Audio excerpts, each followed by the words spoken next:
Jules and I touched upon this earlier, but this is a situation where everybody kind of took it for granted that, oh, they'll go back playing when it's safe and the TV money. But can you talk a little bit further down the food chain, what it's like, League One, League Two clubs?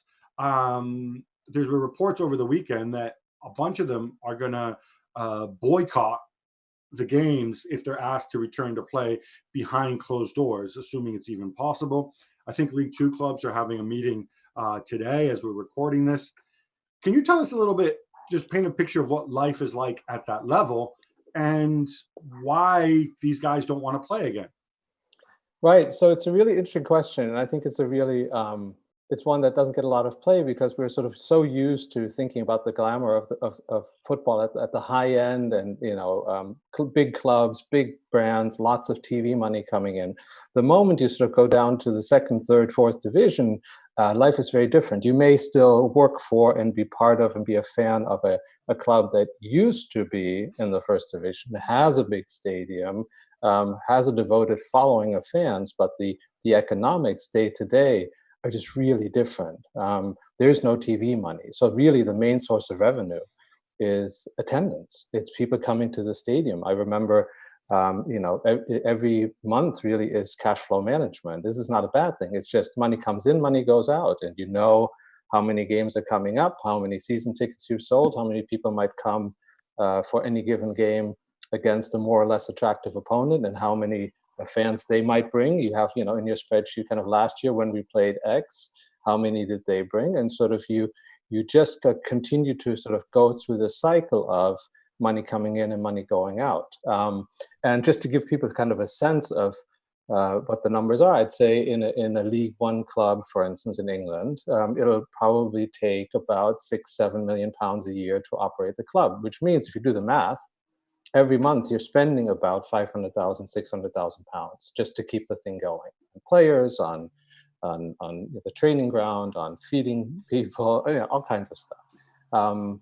And that seems like a small number, perhaps, when you compare it to what Arsenal and Barcelona are spending. But at that level, that money is generated by people coming to games and buying burgers and beer. And so when that goes away, you're out of luck. That money is you're still responsible for it. You still have to pay your employees, and your biggest cost is your wages on your players, of course, which is a big chunk of it. So where's that money going to come from? It's going to come from owners, right? Somebody's going to foot the bill. Banks don't lend to football clubs anymore, so somebody's going to have to write a check. And who is that someone? Go ahead. Yeah. No. So why are they talking about making them play? Why are they even drawing up these plans if you're basically telling them, oh, look, you have to reopen up your stadium.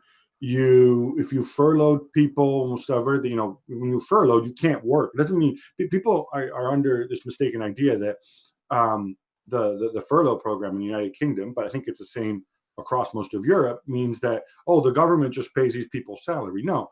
It means, the government pays people salary, but they can't actually work. The minute the government says, look, we'll help these guys out up to a certain point, but the minute you as an employer are taking advantage of their work, we're not footing the bill anymore. Right. So the authorities are saying to these clubs, you guys go play in your empty stadium, which means opening up the stadium and the stadium safety officer and the groundskeeper and all this nonsense, unfurlough these people who you might have furloughed. You're not going to actually make any money off it because nobody's actually paying to watch you. And you'll get a smattering. You might get a little teeny tiny bit of TV money, or I guess they have something called iFollow, which is some sort of streaming service. It's about this big. Yeah, who the hell is going to go and stream Accrington Stanley against Leyton Orient? And I apologize, I don't even know if they're in the same division. But how are they going to, why are they doing this? It makes no economic sense. And I think there's just a really big delay here between wishful thinking of what we would like the world to look like and what the true economics are on the ground. So I can completely understand owners and chief execs of lower league football clubs saying, this makes no sense at all. In fact, you're threatening our very existence by forcing us to do it.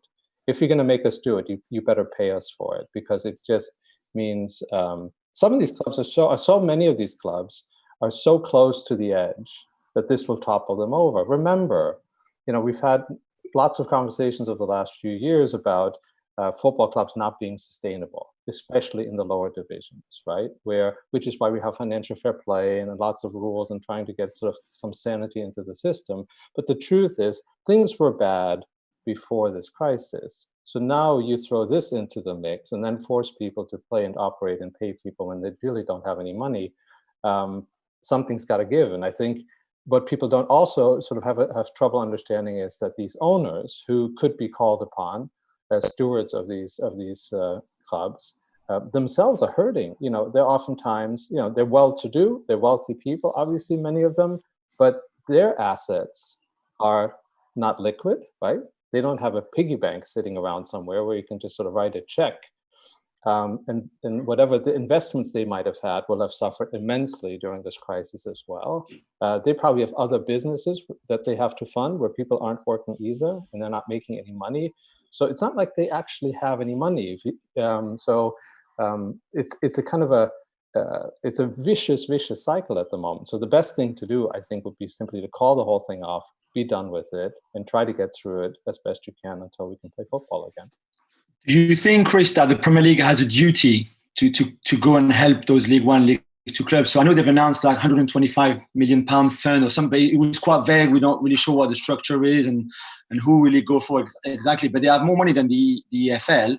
And do you think it's part of their duty to come and help and save, in a way, those smaller clubs who really need it the most? I think it is reasonable to expect the Premier League, which sits at the top of this pyramid, to make a solidarity contribution to the rest of football in England. Without a doubt, I think there's a moral obligation there, but it also makes economic sense for the Premier League because it does depend on the rest of the pyramid to sustain it. Now, when you talk to chief execs in the Premier League and owners in the Premier League, it's not like they have a lot of cash lying around either. The numbers are bigger; they're more zeros at the end. But the same trouble and problem affects them as well. So they may be wealthier, they may be billionaires instead of multimillionaires, but their assets and their liquidity are just as affected. So it is a really tough one, just generically speaking. But my sense is, yes, they do absolutely have an obligation.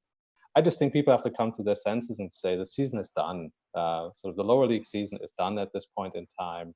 Let's find a way to bridge until the next season. And let's try to find a way to make it more sustainable for next time. Thanks so much for watching ESPN on YouTube. And for more sports highlights and analysis, be sure to download the ESPN app. And for premium content and live streaming, subscribe to ESPN Plus.